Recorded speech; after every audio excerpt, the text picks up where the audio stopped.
At 2:17 a.m., with the cold ale thermometer pinned at 61 degrees and 48 blue status lights reflected in the polished concrete, Olivia Vance stepped into the primary server room of Astron Clinical Systems to inspect the infrastructure her board intended to parade before investors in exactly 31 days. The room smelled of chilled metal and ionized dust. She heard laughter before she saw its cause.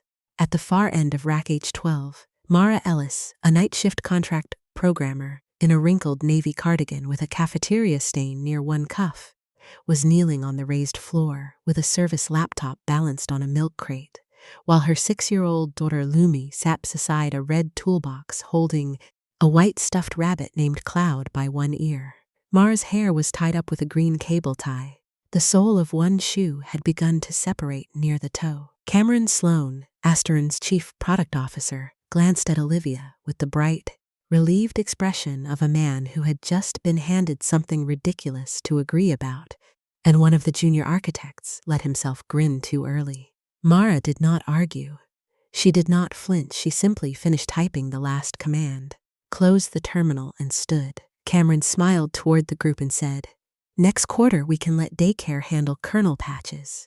30 days later, when St. Vera's dialysis queue froze across 18 clinics, and the only legal fix sat inside a patent filed to Mara Ellis, nobody in that room found the joke again.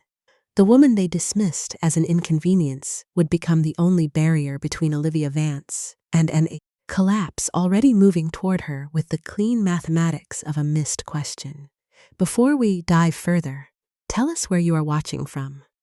And if this story touches your heart, please share it with your beloved ones and subscribe to this channel. That same morning had begun at 6:11 in a 4th-floor apartment above a tax office and a vape shop, with Lumi asleep sideways across the couch and Cloud tucked beneath her chin like a folded handkerchief. Mara Ellis, who was 32 and built with the compact steadiness of someone who carried more than she discussed, stood at the kitchen counter in gray socks and rewarmed coffee that had gone cold at 1:26 a.m., while a terminal window on her second-hand laptop scrolled through replication logs in green text. The apartment contained exactly 2 mugs, 3 plates without chips, a narrow shelf of manuals instead of novels, and a top drawer where receipts, insurance notices, and 1 cream envelope from Patent Council lay aligned to the edge, as if neatness could exert pressure on time. Outside, a bus exhaled at the corner.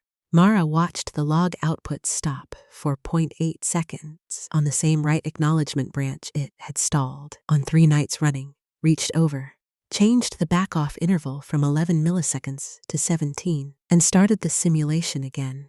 The stall vanished. She did not react. She saved the diff under a local branch name, printed the trace, and set it face down beneath the cream envelope. Astron Clinical Systems occupied 146,300 square feet of glass, poured concrete, cooled steel, and intention on the west side of the river, where the old freight yards had become biotech buildings with card readers and coffee walls. The company had been founded 14 years earlier to handle radiology storage and had swollen, through acquisitions and well-timed promises, into an infrastructure supplier for 118 clinics, 23 outpatient surgery centers, 41 dialysis facilities, and 2 regional hospital networks that now trusted its systems with medication records, imaging queues, insurance authorizations, and the invisible, minute-by-minute movement of human need through machines. Olivia Vance had been named Chief Technology Officer 9 days earlier after a board fight, conducted in the bland language of strategic alignment, and she wore her competence the way some people wore expensive watches, not for display exactly, but because the weight of it reassured them. She was 35, precise, and recently promoted out of integration, which meant she had spent 4 years making acquired teams fit inside Astron's structure, whether the fit was clean or not. She was good at speed. She was good at simplification.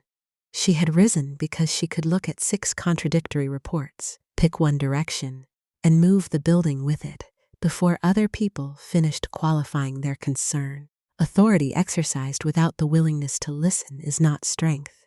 It is a specific and very costly kind of blindness. The countdown sat inside every meeting, whether anyone said it aloud or not. In 31 days, St. Vera Health, a network with 2.7 million active patient records, and a board famous for suing vendors in public, would cut over to Asteron's new live replication backbone, a flagship system branded Meridian that promised zero downtime rights across thermally heterogeneous clusters. He was 41, handsome in the polished trade magazine way of men who recognize their own angles in reflection, and he had taken over product after the Meridian acquisition by doing what he called story cleaning, which meant sanding names off work until the company appeared to have authored itself. Eli Mercer, director of site reliability, had met Mara twice in night windows and knew only that her badge said contractor and that she looked at telemetry the way good mechanics listened to engines. He was 38, spare, deliberate, with a voice that rarely rose because he did not waste energy on volume where exactness could do the work better. The first time he saw her, she had reached past a senior developer to disable an automated fan rebalance that would have overheated a neighboring switchbank by approximately 4.6 degrees within the hour. She had said, "That curve is lying," and left before anyone decided whether to be offended. He remembered the sentence because the curve had indeed been lying. At 9:42 that morning she was in sublevel 2, under the orange hum of a ballast due for replacement, watching a jitter pattern on rack H12 that did not belong there. She had a laptop on a cart, a borrowed badge clipped to her waist, and a lunchbox under the cart because the break room refrigerator on that floor froze yogurt solid.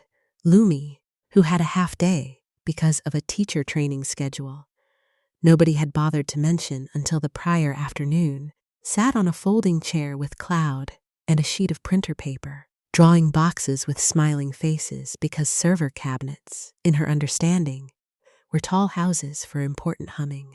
Mara tested one branch, then another. The right latency spikes were not random. They followed a fan speed correction table installed during last week's firmware update, which nudged heat away from one quadrant of the room and into another just enough to throw Meridian's quorum arbitration into defensive back-off. Mara pointed at the telemetry pane without looking up and said, "If H12 rises another 1.9 degrees, your secondary acknowledgements desynchronize." Brent looked at the chart. He saw colored lines. He did not see the mechanism. He shrugged and moved on at 11:08. Olivia conducted her first pre-launch operations walk with Cameron, compliance, facilities, and 2 vice presidents who carried tablets the way minor royalty carried gloves. She asked for security exceptions, chain of custody gaps, and any process likely to embarrass them during the St. Vera audit. Cameron, eager to demonstrate immediate control under new leadership, chose the shortest available route to a visible answer. The group reached H12 just as Mara executed the hotfix she had built in simulation at her kitchen counter before dawn. The terminal displayed 3 lines, 1 checksum table, and a command to alter Meridian's right quorum prediction under thermal drift conditions by shifting arbitration windows 17 milliseconds and redistributing acknowledgements across cooler sibling nodes. It was not flashy work. It was the kind of correction that appeared, to the untrained eye, almost insultingly small. The cluster settled within 27 seconds. Fan noise evened. Eli, who had followed the group in silence, saw it happen. He opened his mouth once. He never got to use the breath. Olivia stopped at the sight of the child before she registered the code. Her gaze moved from the folding chair to Cloud's white ear, to the crayons, to Mara's contractor badge, to the open terminal. She did not ask who had authorized the patch. She did not ask why the room was cooler by one aisle and warmer by another. She did not ask why the warning on her tablet had vanished 3 seconds after they entered. She saw disorder where she expected polish. And because the board had taught her that embarrassment was a technical failure with a face attached, she made a decision at the speed of discomfort. Cameron supplied the social script by smiling. Brent, relieved to stand on the safe side of hierarchy, let out the line about daycare and kernel patches. One of the vice presidents laughed because the room had instructed him to. Eli looked at Mara's terminal, then at the dashboard over Olivia's shoulder. The alert was gone. He understood exactly what he was seeing, and precisely how much that understanding would not matter in the next 30 seconds. Olivia said, "Deactivate her badge and move on." Then, after a glance at the contractor record on Cameron's tablet that told her almost nothing, she added the sentence that would keep returning to the building long after she wished it would not. If she were essential, someone would have said so. Mara listened. She lifted Lumi from the folding chair, took Cloud, slipped the printed trace and her lunchbox into the same tote, and closed the laptop without complaint. She did not defend herself. She did not explain the temperature curve, the shifted acknowledgments, or the fact that the room behind them had just avoided a cascade failure by less than 2.1 degrees. She said only, "The patch is temporary." Olivia nodded once, not because she understood, but because she thought the line confirmed disposable labor speaking above its tier. Security arrived in 64 seconds. Eli took one step forward and stopped when Cameron cut him off with a look that was almost friendly. Institutions often fail first in the space between what one person knows and what another decides cannot possibly matter. Mara was walked through the badge gate at 11:21. Rain had started. She stood beneath the concrete overhang, long enough to zip Lumi's jacket and re-tee. The white ribbon looped through Cloud's ear because it had come loose. Then she crossed to the bus stop, set her tote between her shoes, and stared at nothing obvious while traffic moved. Mara did not take the cream envelope from her bag. She did not call anyone. She simply sat until the 11:34 arrived, and then rode home with her hand around the pole and her eyes on the rain-warped reflection of her own face in the bus glass.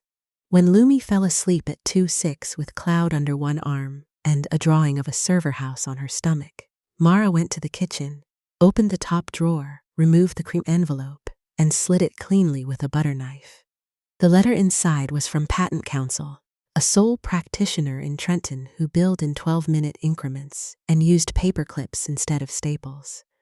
"Provisional filing receipt attached," it read. The filing date was that afternoon. Application title, Thermal Aware Quorum Reese Assignment for Live Clinical Data Stores, Inventor, Mara Elise Ellis. Attached by certified mail was the excluded inventions addendum from her original Meridian acquisition paperwork, initialed on every page in blue, which identified a pre-existing body of work called Kestrel. Cameron had told the integration team to treat Kestrel as legacy notes. It was not notes. It was the architecture Meridian had been built on. Mara spread the pages across the counter beside the sink and stood with both hands flat on laminate, worn dull at the edges. In the bedroom, Lumi turned once, and the bed frame clicked. Mara remained still long enough for the refrigerator motor to cycle twice. Then she gathered the papers into exact alignment, placed them back in the envelope, and slid Cloud's loose ribbon beneath the clip as if marking a page. Mara's life outside the glass building did not become dramatic when her access died. It became tighter. She called Cedar Bridge. They expressed regret in a voice calibrated to liability. Her remaining contract hours would not be renewed. She updated a spreadsheet titled May and crossed out 2 optional expenses in yellow. She walked Lumi to school with Cloud, stuffed halfway into the child's backpack, and stopped on the way home at a salvage yard in Rahway, where a former colleague from the Meridian acquisition sold her 3 retired micro Surgers for $290 cash, because one fan assembly on the 3rd unit made a scraping sound and nobody with a clean budget liked uncertainty. Mara brought the machines upstairs one at a time, set them on a folding table beneath the window, and built herself a lab out of cast-offs, extension cords, and patience. By midnight, the apartment pulsed with tiny LEDs in the corner by the curtains. Heat rose off the units in a dry ribbon. She wrote tests. She wrote failure injections. She simulated thermal skew, asymmetric acknowledgements, packet delay, fan drift, and queue starvation. She slept in 83-minute intervals with a timer beside the sink. At Asteron, the trouble grew expensive before it grew undeniable. Olivia approved Cameron's proposal to accelerate a vendor thermal balancing update, instead of reopening the arbitration layer, partly because the vendor promised compliance language she could repeat to the board, and partly because no one had yet placed before her a human being with a title high enough to contradict the narrative already in motion. Eli tried once. In a conference room with a frosted wall and exactly 12 chairs, he said, "The thermal problem is exposing a quorum prediction flaw. The fix we removed compensated for it." Cameron answered before Olivia could. The fix was unsanctioned and undocumented. Eli looked at Olivia. "It worked." Olivia tapped the side of her laptop with one fingernail once. "That's not the standard," she said. She was not cruel. She was busy. That was in some ways harder to survive. Indifference does not bend to evidence the way malice sometimes does. The first false resolution ended 22 hours later during a failover rehearsal for St. Vera's East region. No alarms fired. No racks overheated. No dramatic lights turned red. Instead, 0.07% of right acknowledgments returned success before the mirrored state settled. And when the rehearsal nodes resynchronized, 311 medication note updates landed out of order in a test environment populated with realistic patient data. It took a pharmacy liaison 28 minutes to notice because the front-end screens looked normal. The difference lived in timing, sequence, and trust. Olivia stood at the back of the room while engineers compared hashes and watched one quiet column of mismatched timestamps grow. Cameron called it a rehearsal artifact. Eli said, "In production that becomes a call from a clinic at 5:40 in the morning, asking why a dose vanished." Olivia said nothing. She stared at the timestamps until the numbers blurred. Later, she asked legal for Mara Ellis's contractor file. HR sent a 3-page summary with payroll dates, emergency contact omitted, and a status note reading access revoked, process violation. No one attached the acquisition packet. No one mentioned Kestrel. At Asteron, with 19 days remaining, the board arrived for a readiness briefing in tailored jackets and efficient shoes, and Olivia presented graphs that remained technically true while no longer being entirely honest. Thermal balance had been restored. Cross-region latency stayed within contract thresholds. Rehearsal exceptions were under review. Cameron stood by the screen and spoke in verbs investors liked: normalize, streamline, de-risk, scale. In the back row, Eli held a printout of shard-level lag anomalies he had escalated twice and watched Olivia omit them because she believed she was buying time to solve, not bury, the problem. After the meeting, he asked for 10 minutes alone. She gave him 4. He laid the printout on the conference table. "This is the same failure pattern," he said. "You removed the only fix we've seen work." Olivia looked at the numbers and asked the wrong question. "Can we certify around it?" He understood then that the building had become unable to distinguish between a problem and a disclosure. "Not if you want the system to survive live load," he said. Her expression did not change. But after he left, she remained seated long enough for the motion-sensitive lights to dim once and brighten again. 18 days before Cutover, Cameron made the decision that turned a bad situation into a personal one. Without informing Olivia, he ordered an internal scrub of legacy repository metadata ahead of an external diligence request from St. Vera's counsel, who had asked for provenance on Meridian's adaptive failover method because a competitor had quietly hinted at IP uncertainty. Cameron instructed a compliance analyst to export authorship logs stripped to corporate entity level. "No individual contributor history," he said. "It confuses the story." The analyst, a 26-year-old named Priya Nand, saw Mara Ellis's name attached to the earliest thermal arbitration branch and recognized it from the access revocation memo that had circulated weeks earlier. She also saw a block note labeled "Excluded Inventions." "See paper file," Cameron told her to omit it because the board needed a clean chain. Priya did the export. Then she copied the raw log path onto a sticky note and hid it under her keyboard. Because sometimes the only power available is the refusal to let a detail vanish completely. The crisis began on a Monday at 5:43 a.m., 16 days before St. Vera's full Cutover, during what should have been a controlled pre-production migration of dialysis scheduling and medication records for 18 clinics in the network's South region. The racks did not burst. Nothing exploded.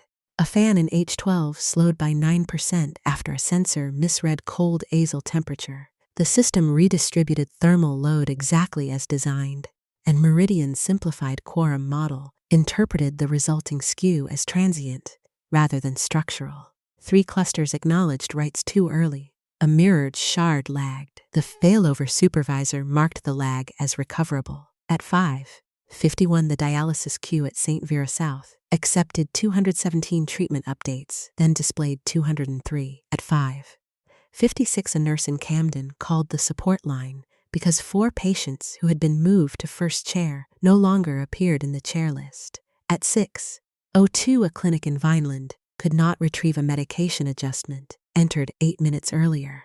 At 6:07, a charge nurse in Trenton printed paper backups from the prior hour and began reconciling names with a pen because one 12-year-old boy had arrived fasting, and no one was willing to guess whether his potassium note had been the missing one.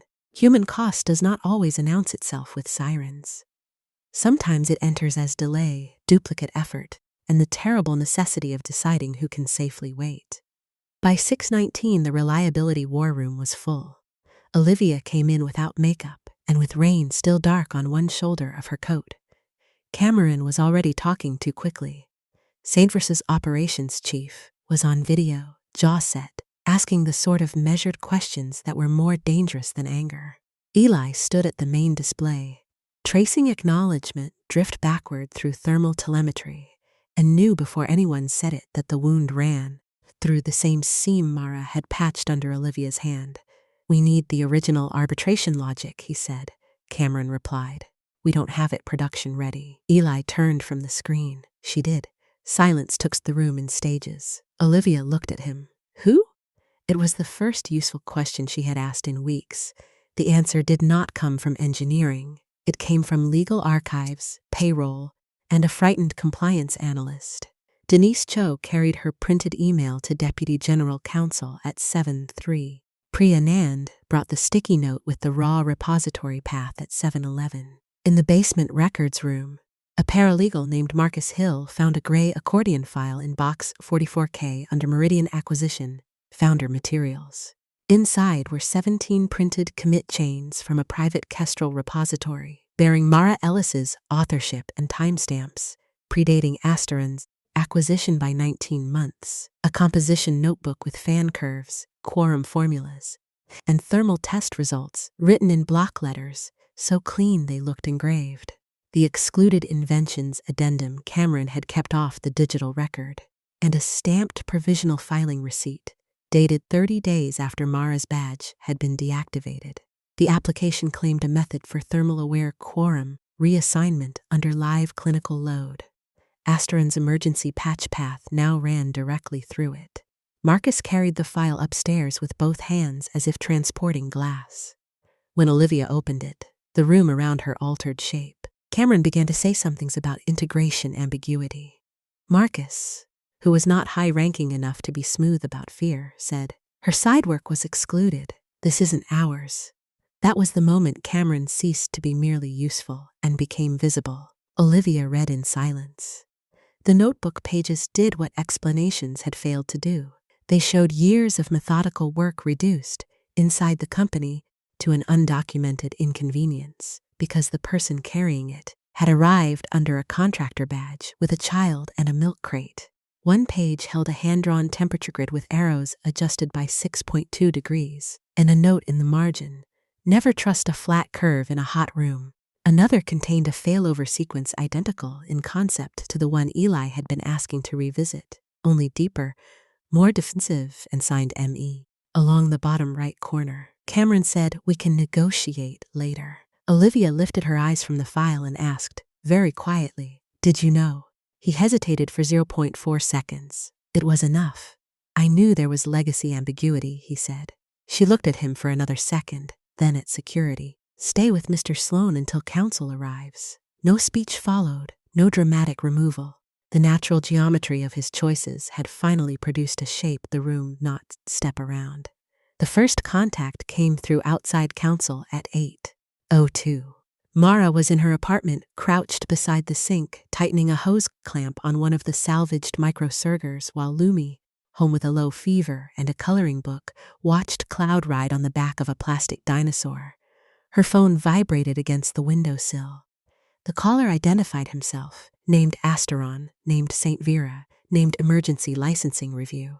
Mara listened without interruption. When he reached the part about urgent cooperation, she said, "Send me the failure logs and the current thermal maps." He asked whether she was willing to discuss terms. "Send the logs," she repeated.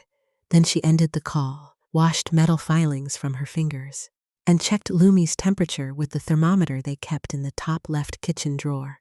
100.4. Not alarming. Still home from school. She made toast, cut it diagonally because Lumi liked order in small things, and waited for the files. They arrived at 8:19 through an expiring secure link. Mara read them standing at the counter while toast cooled and the apartment servers hummed.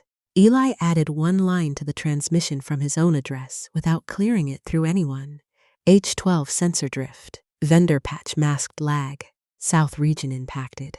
Need live rollback path. Mara stared at that line longer than the others, not because it was personal, but because it contained the only sentence in the building that described the problem instead of its politics. She opened her own lab simulation, mirrored the current failure state, and began to work.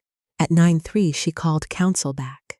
"I can stabilize South region and build you a general patch," she said, "but you deploy nothing using my method without paper." The lawyer asked for her price. Mara named a temporary emergency license, an inventor acknowledgement clause, indemnity for St. Vera patients, and one operational condition that made the attorney go silent for nearly 3 seconds. Any production access revocation affecting code owners requires technical review by reliability, not product, she said. "Put that in." He cleared his throat. "That's governance." Mara answered, "Then govern." She returned to Asteron at 3:14 the following morning, because the revised South Region migration window opened at 4:30 and hospitals were staffed by people who did not deserve another theoretical delay. Eli met her at the security door himself. He had brought a temporary badge printed in-house because formal access approval had stalled in legal review, and he held it not like a favor, but like a tool arriving where it belonged. Lumi came too, bundled in a blue sweatshirt, pale with the remnants of fever, cloud tucked under one arm and a small paper bag of crackers in the other hand. The backup sitter had canceled. Mara mentioned this to no one. Olivia was already in the sublevel when they entered.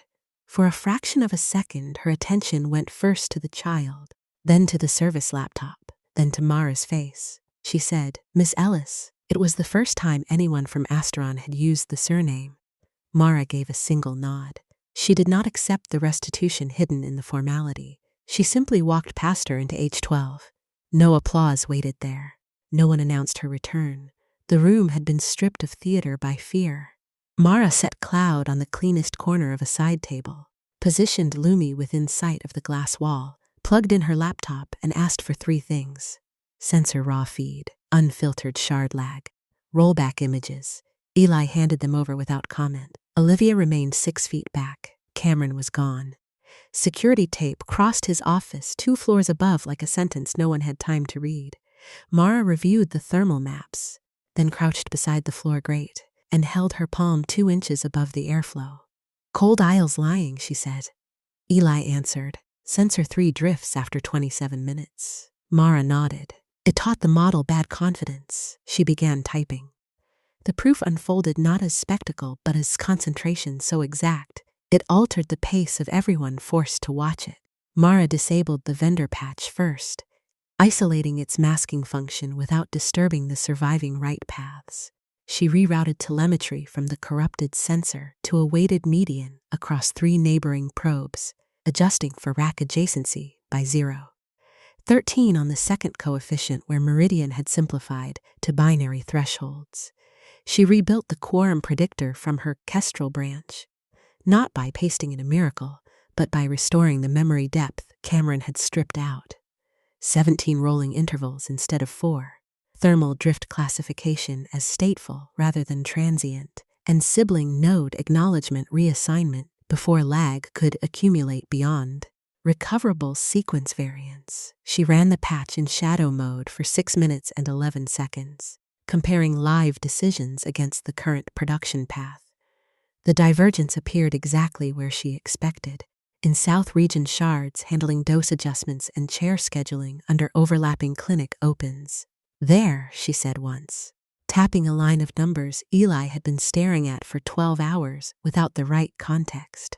She rotated a rack space fan manually by 4 degrees to prove the sensitivity, watched the predicted back-off move, then restored it. Olivia, standing by the glass, saw with a kind of physical force that the work she had dismissed as improvisation was in fact the most disciplined thing in the room. At 4:02, Lumi slid from her chair, came to Mara's side and touched the back of her sleeve. "Juice," she said, "because the body keeps its own clock even when institutions are failing." Mara did not look away from the trace window. Eli had already heard. "I've got it," he said, and took the child to the break alcove, where the only option was orange juice over too much ice in a paper cup. Lumi regarded him solemnly, cloud tucked under her arm. "Do you always stay this late?" she asked. It was the first plain question anyone had put to him all night. He answered with the only honest sentence available. "Not when I should have come sooner." Lumi accepted that, sipped, and offered him one cracker from the paper bag. He took it. When he brought her back, Mara had reached the license checkpoint. Legal waited on speakerphone. Counsel asked for deployment authority. Mara said, "Read the inventor acknowledgement clause into the record." They did. She listened. "Proceed," she said. The patch entered South Region at 4:19. For 22 seconds, nothing visible happened. Then the shard lag flattened. Acknowledgement drift fell from 0.07% to 0.004. The missing chair assignments repopulated. Medication notes reconciled in sequence. At St. Vera South, a nurse in Camden refreshed her screen and saw 4 names return to first chairsor slots without needing to guess which child could be moved safely to noon. Another clinic recovered a potassium adjustment before intake. Eli verified the mirrored state twice, then a third time because relief not checked against evidence becomes another kind of risk. "Stable," he said at 4:27. Mara kept watching for another full interval. "Stable," she agreed at 4:34. Only then did she sit back. Olivia crossed the distance between them slowly, as if speed itself might be misread by the room. Their first real conversation lasted less than a minute. Olivia stopped beside the table where Cloud lay on his side like a witness too small to testify. She said, "I should have asked more questions." It was not an apology. It was more difficult than one. Mara saved the build manifest before answering. "The clinics needed the fix," she said. Olivia looked at the deployment graph, then at Lumi asleep now, with her cheek against Eli's folded jacket in the corner chair. "Why did you come back?" she asked. Mara shut the laptop halfway. "Because a nurse should not have to choose between delaying a treatment and trusting a screen she knows is lying." The sentence landed where speeches never could. Olivia said nothing. Mara did not look at her again until Eli requested final sign-off on West Region shadow deployment, and by then the conversation had already reached its true end. The administrative resolution arrived not in a boardroom, but in a cinder block hallway outside legal at 9:16 a.m., after 2 more regions had stabilized, and St. Vera's counsel had countersigned the emergency license. Deputy General Counsel stepped out with a stapled packet, glasses slipping down his nose, and addressed the tired group in the tone used for revised parking rules. "Effective immediately, Miss. Ellis will be recognized as inventor and technical authority of record for the thermal-aware quorum reassignment method under the executed license. All further deployment decisions route through Ellis and reliability."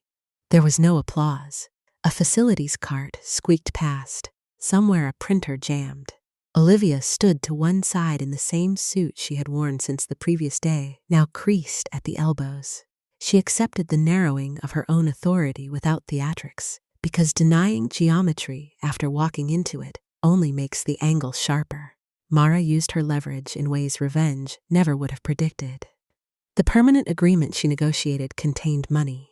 Yes, enough to move the rent from frantic to breathable, and enough to replace the inhaler reserve before expiration. But the clauses she spent the longest time on were procedural. No production code owner could lose system access without a technical review signed by reliability and legal. Contractor attribution had to remain attached to commit history. Emergency childcare vouchers would be available for overnight incident staff after 8 p.m., whether they were full employees or not. Eli read that page twice before signing the implementation memo. "You could have asked for more," he said. Mara clipped her badge to her pocket. The new one printed with Ellis, Mara, Principal Systems Architect, and answered, "This is more." He looked at her for a second longer than the sentence required, then nodded once. Some forms of recognition arrive wearing the plain clothes of operational policy. Lumi received her own evidence of stability in the cafeteria. The next afternoon, when the juice machine worked, the ice dispenser did not jam, and a woman on the breakfast crew gave her 2 biscuits because Cloud had waited so patiently on the tray. She sat at a corner table swinging one yellow-starred sock above the floor while Mara reviewed rollout notes, and Eli brought napkins no one had asked. For Lumi studied him with the directness adults spend years training out of themselves. "Are you in charge of bad doors?" she asked. Eli set the napkins down. "Some of them."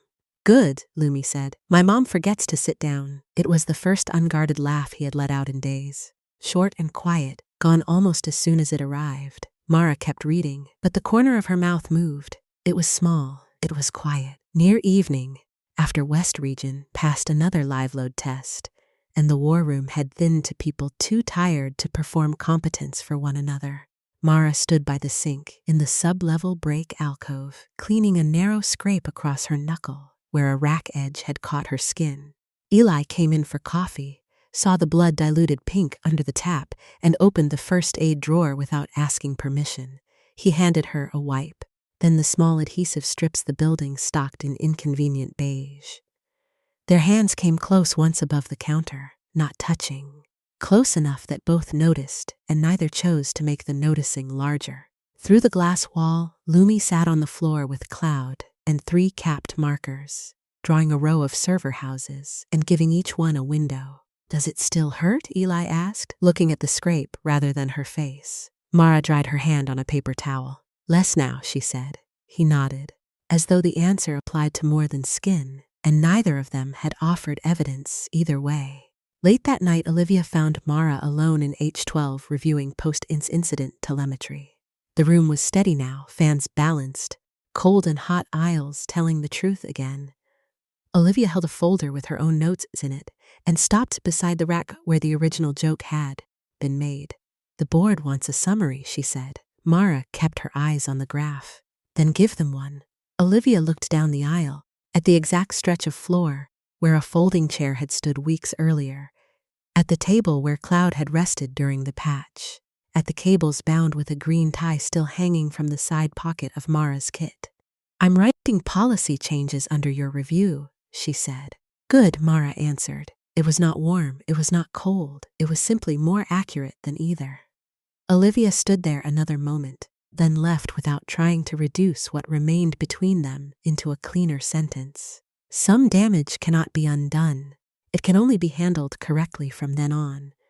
When the building finally released them, rain had washed the loading dock clean, and the city was turning silver at the edges with dawn. Mara carried her laptop bag in one hand and Lumi, half asleep, in the other, until Eli opened the outer door and took the heavier bag without asking.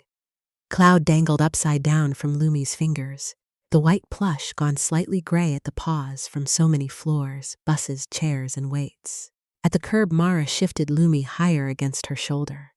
Eli set the bag beside her, said, "I'll see you upstairs," meaning the next day, the next deployment, the next ordinary excuse work provides for not naming anything too soon. Mara answered, "All right." Then she turned toward the parking lot as the first buses began to move, and Cloud's one white ear brushed the zipper pull of her coat in passing.